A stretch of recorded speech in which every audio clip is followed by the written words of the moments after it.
ये लोग तो किसी लायक नहीं है, तो ताजमहल नहीं बना पाया आज तक। इंडियंस का क्या है, ये ताजमहल और वो मुगलों की चुराई हुई, मगर मुगलों से चोरी करके ताजमहल और लाल किले पे ये लोग जी रहे हैं, उसी के जो कमाई आती है पैसे से, उससे तो इनकी इकोनॉमी चलती है। आपको इंडिया के बराबर कभी नहीं जाना चाहिए, आप ऑलरेडी इंडिया से बेहतर हैं, आप क्यों ऐसा चाह रही हैं, मुझे समझ में नहीं आ रहा। पाकिस्तान इस दुनिया का एक नायाब हीरा है, नगीना है। आप sarcastic हो रहे हैं, मैं समझ रही हूँ आपकी सारी बातें। नहीं, मैं सरकास्टिक तो नहीं हो रहा, मैं तो वही बातें कह रहा हूँ जो पाकिस्तान के लोग समझते हैं, बाकी मैं तो आपने यहाँ एक बात की कि इंडिया जो है इसको अपने फायदे के लिए नहीं या सिर्फ अपने गर्ज के लिए नहीं बल्कि ह्यूमैनिटी के लिए देख रहा है। Totally agree. बट इससे पहले अगर बाकी 3 कंट्रीज की बात की जाए, अमेरिका, चाइना और रशिया की, तो उन्होंने हमेशा इसको स्पेस को वेपन्स के तौर पे यूज किया है। बट इन इंडिया अपना पैसा लगाकर अपना बजट 0.8% का निकाल के ह्यूमैनिटी के लिए काम कर रहा है। क्यों?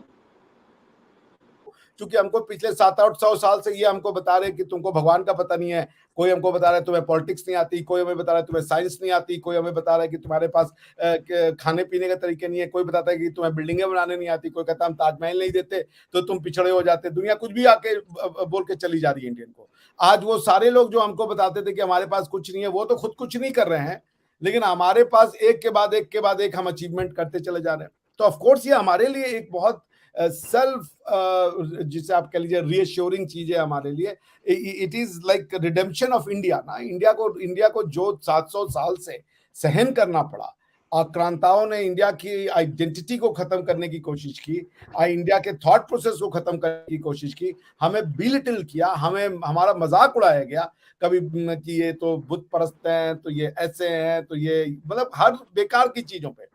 आज हमने हमारी लाइफस्टाइल में कुछ चेंजेस नहीं आए, हम वो सब करते हैं। और हम नासा में, हम इसरो भी, हमने चांद पे भी पहुंच के दिखा दिया, हमने हमने मंगल पे भी पहुंच के दिखा दिया। अब ये भी आप कल देखेंगे, इकोनॉमिक रीजन था पाकिस्तान के बीच बनने के लिए, कोई साइंटिफिक रीजन था? पाकिस्तान क्यों बना था? जिसलिए बना था उसमें वो सक्सेसफुल है, और हम पाकिस्तान की उससे ज्यादा कुछ उम्मीद भी नहीं करते, और हम चाहेंगे कि पाकिस्तान कुछ हो, क्योंकि पाकिस्तानियों को वादा किया गया था कि वो अपनी एक पर्टिकुलर वे ऑफ लाइफ को फ्रीली जिएंगे, वो जी रहे हैं। Pakistan is a extremely successful country, Pakistan is a successful idea. जो कहते हैं कि पाकिस्तान फेल्ड स्टेट है, दे आर फेल्ड, उनको भी पाकिस्तान की समझ नहीं है। पाकिस्तान बनाया गया था एक बड़े सोचे समझे पर्पस के लिए, उसकी एनालिसिस की गई नहीं की गई वो छोड़ दें, वो पर्पस स्टैब्लिश है। उस थ्योरी से आज वो रन हो रहे हैं, उस थ्योरी में आज वो खुश है, तो उनको जरूरत ही नहीं है इसकी, बिकॉज जो वो चाहते थे वो मिल चुका है। They have already achieved their target, अब क्या है लाइफ का purpose? So I think Pakistan is a very successful country. It has achieved all its purpose, all its objectives for which it was created. And stands the reason that why should Pakistan not try all these things? की जरूरत ही नहीं है पाकिस्तान को। रही बात economics की, economics Pakistan का कभी क्राइटेरिया रहा ही नहीं, क्योंकि इकोनॉमिक्स के लिए तो आपको जो रिफॉर्म करने पड़ेंगे वो उस रिफॉर्म को आप हमेशा ब्लॉक कर देते हो। लैंड रिफॉर्म हुआ तो आपने ले आया, बोले कि नहीं शरिया में तो लैंड रिफॉर्म नहीं हो सकता, जमींदारी अलाउड है।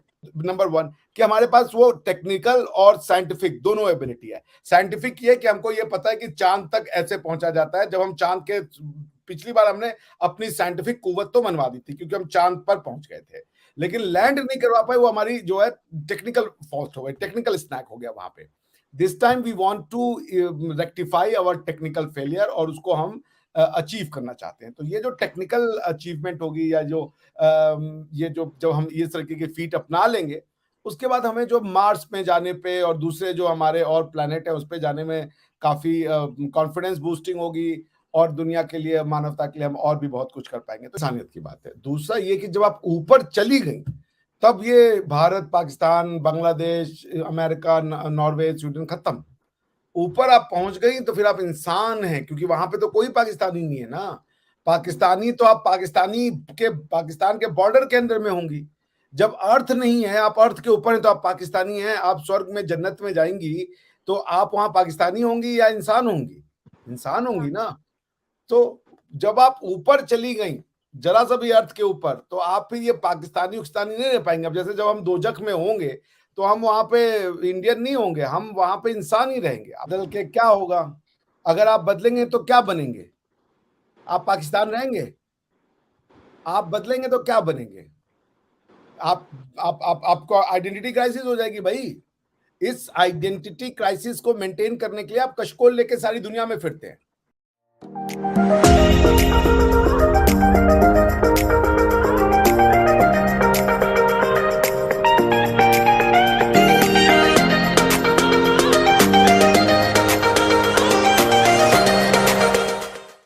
वालेकुम and hello viewers, I am Vivshanaz और हमारे साथ आज मेरे और आपके यूट्यूब चैनल पे मौजूद है डॉक्टर अभिषेक मिश्रा जी, जो कि एनालिस्ट और बहुत दफा पहले भी हमें टाइम दे चुके हैं। Thank you so much sir, फिर से एक दफा आपने हमारे लिए वक्त निकाला।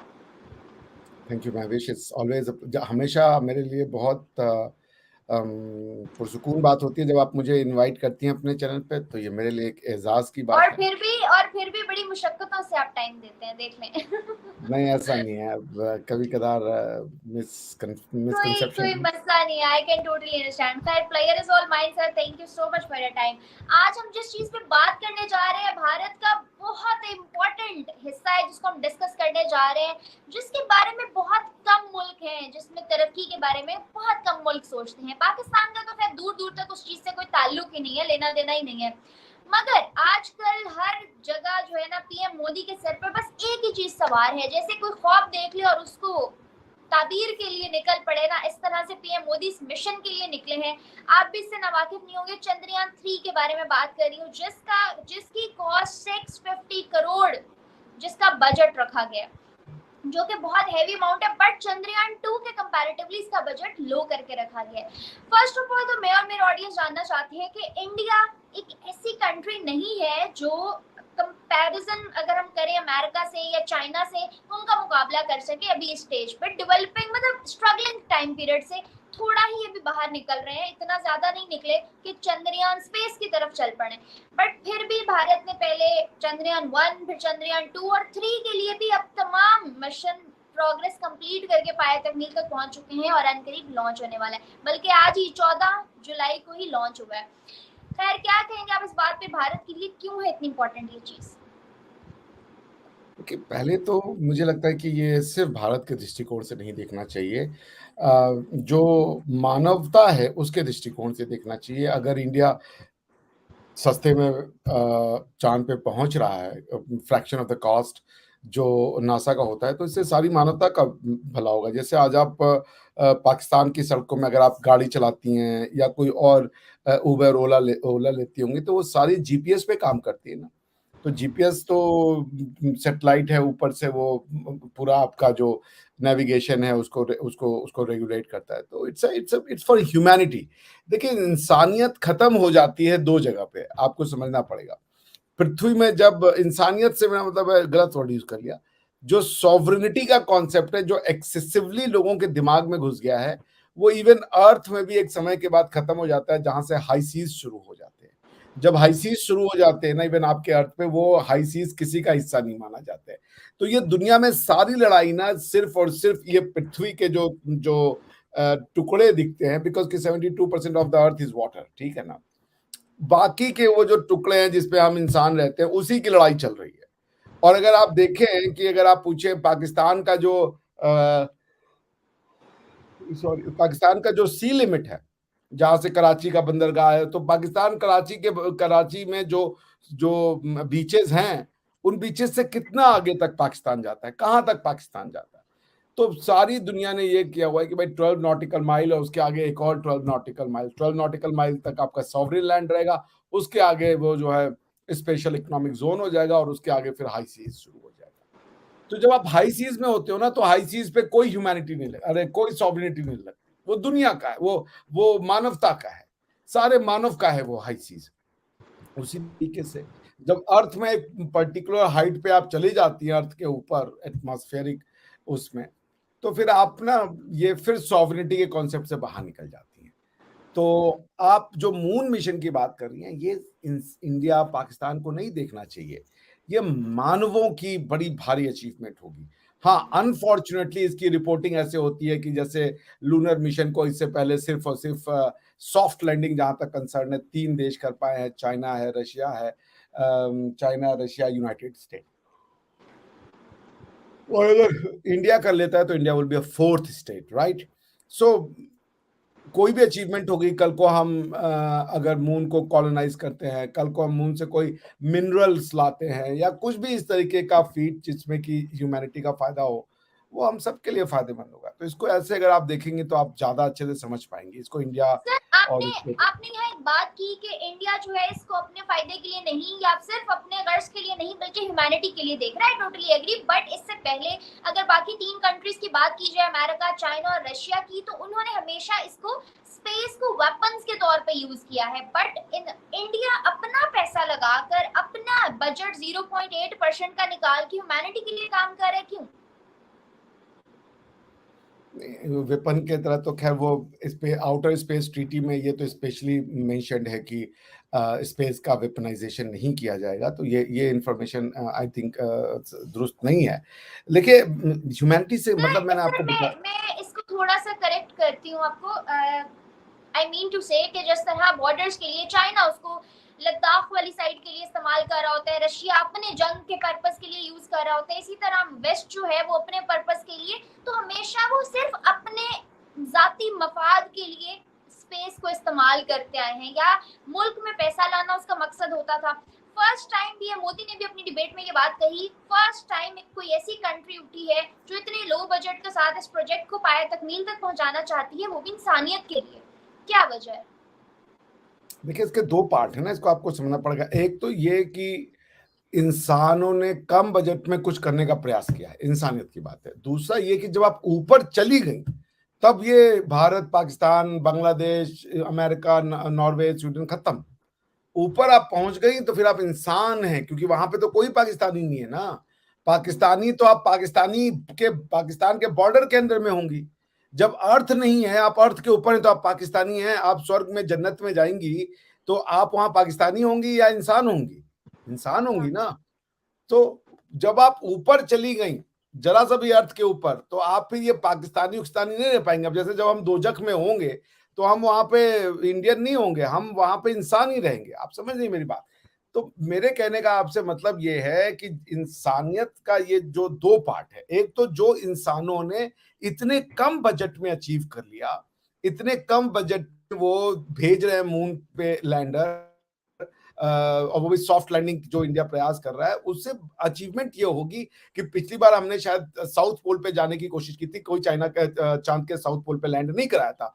और अगर हम वहां पे पानी की खोज कर लेते हैं, जो पहला, चूंकि जो हमारा चंद्रयान 3 ये तीसरा जा रहा है। चंद्रयान 1 था जो ऑर्बिटर था, ठीक है ना।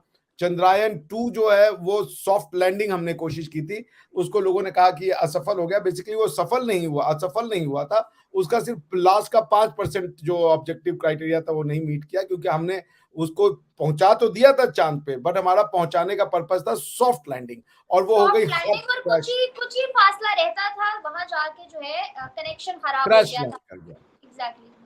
We wanted it to be soft landed, instead it got crashed landed। बस यही था, पहुंचा तो हमने दिया ही था।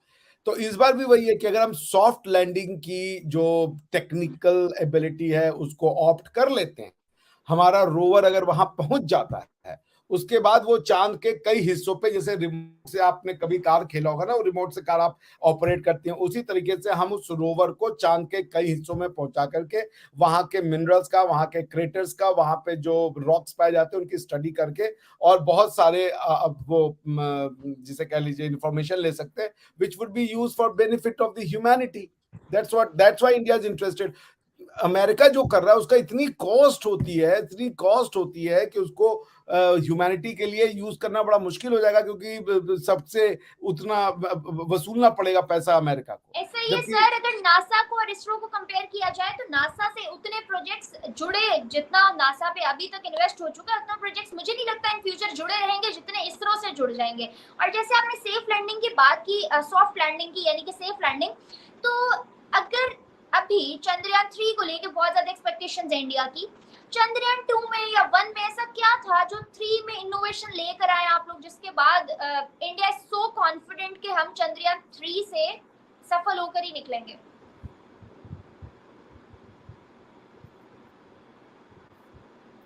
वही जो वही चंद्रयान 3 इज अ री अटेम्प्ट ऑफ चंद्रयान 2। चंद्रयान 1 तो सक्सेसफुल था, हमने मून का ऑर्बिटर भेजा था। दो चीज होती है ना, ऑर्बिटर और रोवर।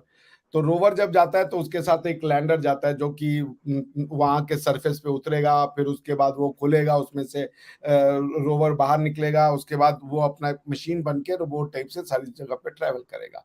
तो ये एक हाईएस्ट टेक्निक, देखिए दो चीज का टेस्ट होता है, साइंस एंड टेक्नोलॉजी। तो रोवर को लैंड कराना वो एक साइंस है, लेकिन उस रोवर का होना, उस रोवर का चलना, ये टेक्नोलॉजी है। तो इंडिया में दोनों की टेस्ट हुई है, science as well as technology. Does India have, do India have the technology to go there and then get softly landed and explore the surface of moon, ये पर्पस है। तो इसमें इंडिया का ये पर्पस है, एक तो नंबर वन कि हमारे पास वो टेक्निकल और साइंटिफिक दोनों एबिलिटी है। साइंटिफिक ये कि हमको ये पता है कि चांद तक ऐसे पहुंचा जाता है। जब हम चांद के, पिछली बार हमने अपनी साइंटिफिक कुव्वत तो मनवा दी थी क्योंकि हम चांद पर पहुंच गए थे, लेकिन लैंड नहीं करवा पाए, वो हमारी जो है टेक्निकल फॉल्ट हो गई, टेक्निकल स्नैक हो गया वहां पे। This time we want to rectify our technical failure और उसको हम अचीव करना चाहते हैं। तो ये जो टेक्निकल अचीवमेंट होगी, या जो ये जो जब हम इस तरीके की फीट अपना लेंगे, उसके बाद हमें जो मार्स में जाने पे और दूसरे जो हमारे और प्लैनेट है उस पे जाने में काफी कॉन्फिडेंस बूस्टिंग होगी, और दुनिया के लिए, मानवता के लिए हम और भी बहुत कुछ कर पाएंगे। तो it's not just for India, इसको पावर्टी और अब उससे मत देखिए। जो लोग देख रहे हैं वो डिमीन करते हैं ह्यूमैनिटी के अटेम्प्ट को। जैसे मैंने आपको बता दिया कि जब आप LEO यानी लोअर अर्थ ऑर्बिट को क्रॉस कर जाते हैं ना, then humanity start, sovereignty finishes. आप एक हद तक ही पाकिस्तानी हैं, हाई सीज पे आप पाकिस्तानी नहीं होंगी, और आप जब LEO में चली जाती हैं, उसके ऊपर चली जाती हैं, तो फिर आप पाकिस्तानी नहीं रहते, आप इंसान हो जाते हैं, वहां पे मानवता रहती है वहां पे। हालांकि अब मानव, अगर बात करूं भी चंद्रयान-3 की, तो इसरो जो है नासा के मुकाबले में आना चाह रहा है, तो can India afford space programmes? नहीं, इंडिया को कोई मैं इसको कोई रैट रेस नहीं देखता। It is not a rat race कि आना चाहता है। इंडियन इसरो के पास नासा का एक हजारवा भी वो नहीं है, क्या कह ले, बजट। अगर इसरो जितना बजट, नासा जितना बजट इसरो को दे, तो इसरो से नासा से बहुत अच्छे फीट वो कर सकता है, इसरो अचीव कर सकता है। मगर नासा को भी बिलिटिल नहीं करना चाहिए। नासा ने भी भाई अमेरिकन टैक्स पेयर का मनी लगा करके उन्होंने भी बहुत बड़े बड़े अचीवमेंट्स लिए हैं, जिसमें अभी इसरो को आगे बढ़ना है।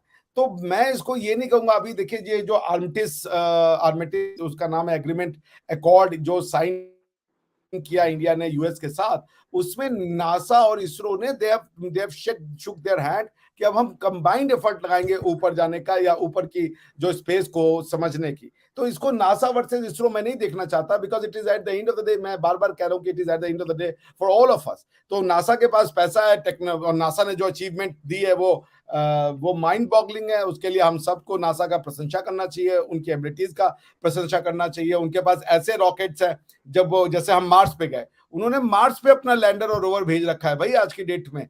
हमारे पास तो अभी उतनी कुव्वत भी नहीं है। हमने जो अपना मार्स पे ऑर्बिटर भेजा था, वो ऑर्बिटर हमने भेजा था स्लिंग शॉट मैकेनिज्म के थ्रू, जिसमें हमने ग्रेविटी को लिवर करके या स्टीयर करके हमने अपने प्रोजेक्ट को, अपना जो प्रोजेक्टाइल था या जो हमारा ऑर्बिटर था, भेजा था। लेकिन नासा तो अपना, they have a rocket propulsion जो सीधा पहुंचा देता है।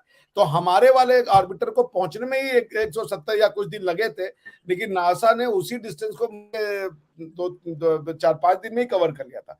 सो नासा इज टेक्नोलॉजी एडवांस, कोई technically way advanced. ISRO has lot to catch on, but yes, ISRO has shown potential, जो कि आने वाले 5-10 साल में वो नासा से किसी तरीके से कम नहीं होगा, बिकॉज इसरो के पास वो मैन पावर है, वो विल पावर है, वो साइंटिफिक पावर है। And yes, you know, Indians have always been scientist. जब से सिविलाइजेशन की शुरुआत हुई है, इंडिया ने दुनिया को साइंस दिया। सर, ये तो थी टेक्निकल और साइंटिफिक बातें। अब आते हैं थोड़ा सा इसके पॉलिटिकल वेयन की तरफ। तो पॉलिटिकल पॉइंट ऑफ व्यू से अगर देखा जाए, तो बीइंग अ पाकिस्तानी और हमारे बाकी पाकिस्तानियों के भी बहुत से मैंने इस पे पब्लिक रिएक्शंस देखे, उनका यही रिव्यू है कि इंडिया टेक्नोलॉजी में, IT में आगे निकल गया है। तो अब वो स्पेस मिशंस के थ्रू, स्पेस प्रोग्रामिंग के थ्रू दुनिया को प्रूव करना चाहता है, बताना चाहता है कि yes, we are something, we can compete anyone, we can do anything. तो क्या ये मिशन है इंडिया का? ये बहुत मायोपिक हो भी सकता है, ऐसा एक छोटा सा एंगल, बट आप जो साइंटिस्ट से मिलेंगे वो सब लोग ये जाकर के एक दूसरे को अप्रिशिएट करते हैं। अब आप कुछ करना नहीं चाहेंगे और उसके बाद आप कहेंगे दूसरा वाला तो ऐसे इस दृष्टि से कर रहा है, उसका ये पर्पस है। बिल्कुल एक हमारा छाती तो चौड़ा होगा ही जब वो पहुंचेगा और वहां पे ये भी दुनिया कही कि हाँ इंडियंस क्यों पहुंच जाते हैं। क्यों? क्योंकि हमको पिछले 700-800 साल से ये हमको बता रहे कि तुमको भगवान का पता नहीं है, कोई हमको बता रहा है तुम्हें पॉलिटिक्स नहीं आती, कोई हमें बता रहा है तुम्हें साइंस नहीं आती, कोई हमें बता रहा है कि तुम्हारे पास खाने पीने के तरीके नहीं है, कोई बताता है कि तुम्हें बिल्डिंगें बनाने नहीं आती, कोई कहता हम ताजमहल नहीं देते तो तुम पिछड़े हो जाते। दुनिया कुछ भी आके बोल के चली जा रही है इंडियन को। आज वो सारे लोग जो हमको बताते थे कि हमारे पास कुछ नहीं है, वो तो खुद कुछ नहीं कर रहे हैं, लेकिन हमारे पास एक के बाद एक के बाद एक हम अचीवमेंट करते चले जा रहे हैं। तो ऑफकोर्स ये हमारे लिए एक बहुत सेल्फ जिसे आप कह लीजिए रीअश्योरिंग चीज है हमारे लिए। It is like redemption of India ना। इंडिया को जो 700 साल से सहन करना पड़ा, आक्रांताओं ने इंडिया की आइडेंटिटी को खत्म करने की कोशिश की, इंडिया के थॉट प्रोसेस को खत्म करने की कोशिश की, हमें बिलिटिल किया, हमें हमारा मजाक उड़ाया गया कभी कि ये तो बुत परस्त हैं, तो ये ऐसे हैं, तो ये मतलब हर बेकार की चीजों पे। आज हमारी लाइफस्टाइल में कुछ चेंजेस नहीं आए, हम वो सब करते हैं। और हम नासा में, हम इसरो भी, हमने चांद पे भी पहुंच के दिखा दिया, हमने मंगल पे भी पहुंच के दिखा दिया। अब ये भी आप कल देखेंगे तो अगर हम आपकी भाषा बोरो कर लें, इंशाअल्लाह वो भी सक्सेसफुल हो जाएगा। तो और मैं आपसे भी उम्मीद करूंगा कि आप भी खुशी होंगे, क्योंकि बेटी तो आप भी उस धरती की है, आपकी ऑब्वियसली वो भी भारत ऑब्वियसली के नो खान है। Doubt sir. जैसे आपने कहा कि हमारा मिशन जो है वो भारत के लिए नहीं इंसानियत के लिए है, तो पीएम मोदी जी का ये बहुत बड़ा ख्वाब था जो पूरा होने जा रहा है। और अगर ये ख्वाब वाकई में इंसानियत के लिए है तो आप लोगों से ज्यादा खुशी हमें होगी कि हमारी नेबरिंग कंट्री इतनी बड़ी अचीवमेंट, क्योंकि एट द एंड है तो एशिया ही ना। और हम एक ही, आपने सिविलाइजेशन की बात की तो हम एक ही जो है ना धरती के चट्टे भट्टे हैं। खैर अगर बात की जाए पाकिस्तान की, नेबरिंग कंट्री है, कंपैरिजन किया जाए, 75 इयर्स हो चुके हैं दोनों कंट्रीज को आजाद हुए हुए, या शायद यूं कहूं कि एक मुल्क आजाद हो गया और दूसरा आजाद नहीं हुआ। अभी कुछ ही रोज की बात है, 1-2 दिन पहले पाकिस्तान के पीएम शहबाज शरीफ साहब ने ये बयान दिया $3 बिलियन की इमदाद इकट्ठी करने के बाद कि इन फ्यूचर हम इमदाद नहीं लेंगे, हमें आईएमएफ के बगैर अपने पांव पे खड़ा होना होगा, हम बिना कर्जे के चलना सीखेंगे और अब हमें कुछ और तरीके अपनाने होंगे। जहां एक तरफ एक मुल्क अभी रोटी कपड़ा मकान की जंग से बाहर निकल रहा है और वहीं पे नेबरिंग कंट्री चंद्रयान 3 और कभी स्पेस मिशन, कभी समंदर के अंदर और कभी आसमान के ऊपर हर तरह की सतह को पार करने जा रही है। किस तरह देख रहे हैं इस डिफरेंस को? जो पाकिस्तान किस लिए बना था? पाकिस्तान के बनने के पीछे कोई इकोनॉमिक रीजन था? पाकिस्तान के बीच बनने के लिए कोई साइंटिफिक रीजन था? पाकिस्तान क्यों बना था? जिस लिए बना था उसमें वो सक्सेसफुल है, और हम पाकिस्तान की उससे ज्यादा कुछ उम्मीद भी नहीं करते, और हम चाहेंगे कि पाकिस्तान कुछ हो, क्योंकि पाकिस्तानियों को वादा किया गया था कि वो अपनी एक पर्टिकुलर वे ऑफ लाइफ को फ्रीली जिएंगे, वो जी रहे हैं। Pakistan is a extremely successful country, Pakistan is a successful idea. जो कहते हैं कि पाकिस्तान फेल्ड स्टेट है, दे आर फेल्ड, उनको भी पाकिस्तान की समझ नहीं है। पाकिस्तान बनाया गया था एक बड़े सोचे समझे पर्पस के लिए, उसकी एनालिसिस की गई नहीं की गई वो छोड़ दें, वो पर्पस स्टैब्लिश है।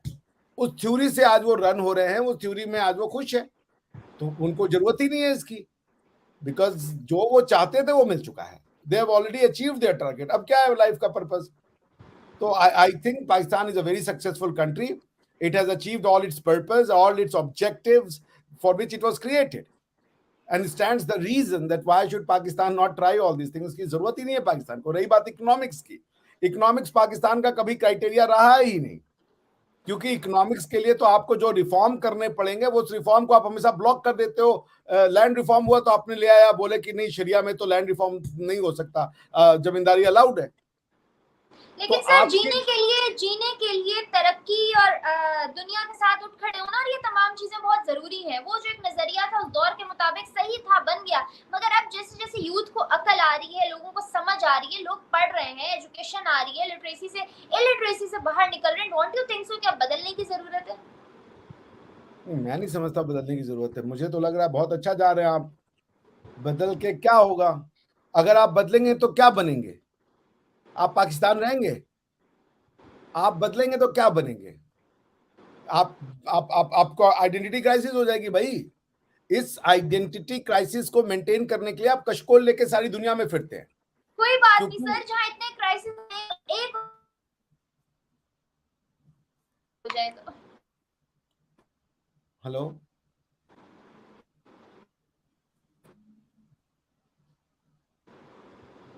Mahvish ji, are you there? आपको मेरी आवाज नहीं आ रही है? आवाज अभी आई है, अभी आई है, बताएं बताएं। आई एम सेइंग कि इतने सारे क्राइसिस और पाकिस्तान में मौजूद है, अगर उनके साथ इतने अच्छे क्राइसिस में ये भी शुमार हो जाएगा जिससे पाकिस्तान तरक्की कर सकता है, इकोनॉमी में बेहतरी आ सकती है, तो व्हाई नॉट?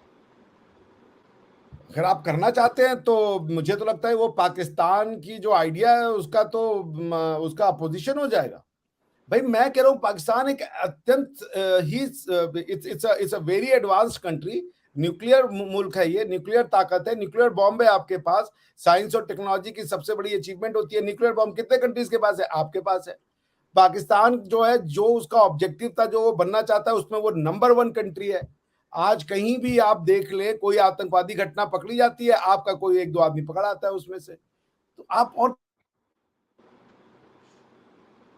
अपनी जो बका है उसको वो मेंटेन रखे, और भारत के जैसा इंडिया को पाकिस्तान को कभी नहीं बनना चाहिए। ये लोग तो किसी लायक नहीं है, तो ताजमहल नहीं बना पाए आज तक। इंडियंस का क्या है, ये ताजमहल और वो मुगलों की चुराई हुई, मगर मुगलों से चोरी करके ताजमहल और लाल किले पे ये लोग जी रहे हैं, उसी के जो कमाई आती है पैसे से, उससे तो इनकी इकोनॉमी चलती है। आपको इंडिया के बराबर कभी नहीं जाना चाहिए, आप ऑलरेडी इंडिया से बेहतर हैं। आप क्यों ऐसा चाह रही है, मुझे समझ में नहीं आ रहा। पाकिस्तान इस दुनिया का एक नायाब हीरा है, नगीना है। आप sarcastic हो रहे हैं, मैं समझ रही हूँ आपकी सारी बातें। नहीं, मैं सरकास्टिक तो नहीं हो रहा, मैं तो वही बातें कह रहा हूँ जो पाकिस्तान के लोग समझते हैं। बाकी मैं तो, अगर मेरे हिसाब से चले तो Pakistan has a lot of distance to cover. Pakistan सिर्फ इंडिया से नहीं, वो दुनिया से 800 साल 900 साल पीछे हो गया है। पाकिस्तानियों के माइंड प्रोसेस जो है वो अभी उस सदी में अटके हुए हैं जहां से इंसान निकल करके यूरोप ने अपने आप को क्या से क्या बना लिया। आप तो मगरिब को गाली देते हैं जिस प्रोसेस पे आपको चलना है, आज नहीं तो कल आप चलेंगे ही, वही रास्ता है और कोई रास्ता ही नहीं है। उसको आप मगरिब को गाली दे रहे हैं, तो आप अब उन्हीं उसका का अब उसका खाते हैं क्या सर, एनालिसिस? आप यहाँ नोटिस करें ना, उन्हीं का खाते हैं, उन्हीं को गाली देते हैं।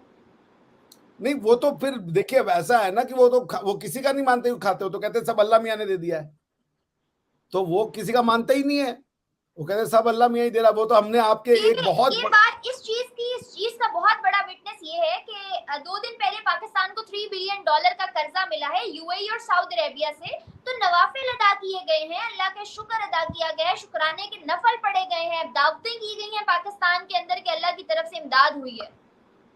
सही बात कह रहे हो, अल्लाह की तरफ से ही इमदाद मिली है। बाकी कहाँ, भगवान और गॉड ने तो कुछ किया ही नहीं आपके लिए।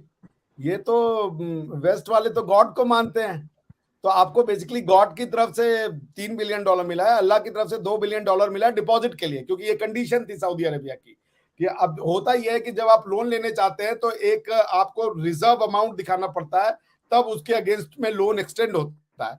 तो सऊदी अरेबिया ने कहा था कि हम आपको अगला पैसा तब देंगे जब आपको आईएमएफ सैंक्शन कर देगा। आईएमएफ ने आपको $3 बिलियन सैंक्शन किए, मगर उसमें कंडीशन ये थी कि आपके पास मिनिमम अमाउंट ऑफ रिजर्व होना चाहिए। उसके लिए सऊदिया ने आपको वो अमाउंट रिजर्व में दे दिया कि आप उसको डाल के अपने पास रखे रहें, और जो ये $3 बिलियन आएगा उससे आप इकोनॉमी को अपने जो भी करना चाहते हैं कराएं। मगर मुझे समझ में नहीं आता, मेरी तो देखिए मैं बहुत मुझे कम पता है, आपके यहाँ के जो दार्शनिक है, आपके यहाँ की जो इंटेलेक्चुअल लेवल है, वो तो देखिए सुपीरियर है, बेस्ट है वर्ल्ड में। उससे आपसे ज्यादा अच्छा इकोनॉमिस्ट और आपके यहाँ से ज्यादा अच्छा पॉलिटिकल साइंटिस्ट, टेक्निकल साइंटिस्ट, सब आपके यहाँ बेस्ट है। हम लोग के यहाँ पे सेकंड क्लास के लोग हैं। सो देखिए ऐसा है कि वो जो लोग हैं वो, ये उनकी थ्योरी है कि कर्जा ले लो और फोर्स मज्योर का क्लॉज उठा के कर्जा वापस मत करो, ये एक जबरदस्त चीज है। भाई मुझे ये समझ में आता है कि जब आप लोन लिए हैं उससे आप वेल्थ क्रिएट करने की कोई पॉलिसी आपके पास है नहीं, आपने कोई रिफॉर्म नहीं किया। ये जो रिफॉर्म आपने किए हैं कि आपने सब्सिडी हटा दिया, गैस को महंगा कर दिया, इससे आपका टैक्स कलेक्शन थोड़ा सा ज्यादा हो जाएगा, ताकि आप जो है रेवेन्यू जनरेट करके वो पैसा वापस कर सके आईएमएफ को। मगर आपका इकोनॉमिकल फंडामेंटल ठीक नहीं है, आपके जो फंडामेंटल्स ऑफ इकोनॉमिक्स हैं वो तो फ्लॉड है ना। इकोनॉमिक्स का मतलब क्या होता है? इकोनॉमिक्स का सिंपल मतलब होता है कि maximum utilization of natural resources and optimization of the human resources, ठीक है ना। आप क्या, वो दोनों नहीं हो रहा है। अब आप ये भी जान लीजिए कि जब आपकी इकोनॉमिक्स ठीक नहीं होती है तो आपकी गवर्नेंस का उसमें बहुत बड़ा हाथ होता है। बिकॉज की नोबेल प्राइज मिला था अमर्त्य सेन को और उनके साथ एक और महोदय को, जिन्होंने पॉवर्टी पे स्टडी की थी कि what does poverty have to do with the politics. तो ये पाया गया था कि अगर मिस गवर्नेंस हो तो वो पॉलिटिकल, वो पॉवर्टी का सबसे बड़ा कॉज होता है, अपार्ट फ्रॉम द मिसफॉर्चून। जैसे कोई ऐसी कंट्री है उसके पास नेचुरल रिसोर्स नहीं है, या अफ्रीका में बेचारी कई ऐसी कंट्री हैं वो बहुत ही जिसे कहते हैं एडवर्स कंडीशन में पाई जाती हैं, लेकिन पाकिस्तान तो मालामाल है वसाइल से, लेकिन उसके बाद भी गरीब है। उस पाकिस्तान की गरीबी को कोई नेचुरल रिसोर्सेज नहीं एक्सप्लेन करती हैं। पाकिस्तान सर इज अ ये क्लासिक, बिल्कुल लेट वही मी बात है। Let me complete this. Pakistan is a case study, is a classic example of how misgovernance can lead to an abject poverty. Pakistan की ये एक्सप्लेनेशन है, सर मिसगवर्नेंस। अमीर कौम का गरीब मुल्क है, जिसकी हुकूमत भी अमीर है, अवाम भी अमीर है, लेकिन मुल्क गरीब है। इसके बारे में तो हम जितनी भी डिस्कशन करेंगे कम है। पाकिस्तान के हालात बेहतर करने पे पूरा साल भी अगर डिबेट होती रहेगी तो वो कम पड़ जाएगी, क्योंकि इसके हालात अभी तक तो सुधरते हुए दिखाई नहीं दे रहे। But still being a Pakistani I am very much hopeful for this, और होपफुली आप लोग भी अपने नेबरिंग कंट्री को, जब आप लोग ह्यूमैनिटी के लिए इतना सोच रहे हैं तो नेबरिंग कंट्री के लिए तो ऑफ कोर्स सोचते होंगे। Thank you so much sir, इसको वाइंड अप करते हैं। Thank you so much for joining, बहुत इन्फॉर्मेटिव रहा और होपफुली आपके लिए भी ये बड़ा प्रोडक्टिव सेशन रहा होगा। Thank you so much viewers for watching. Further new और अच्छे टॉपिक्स के साथ हम लोग फिर से हाजिर होते रहेंगे, डिफरेंट गेस्ट के साथ। मुझे और मेरे गेस्ट को दें इजाजत, मिलते हैं नेक्स्ट वीडियोस में, तब तक के लिए अल्लाह हाफिज।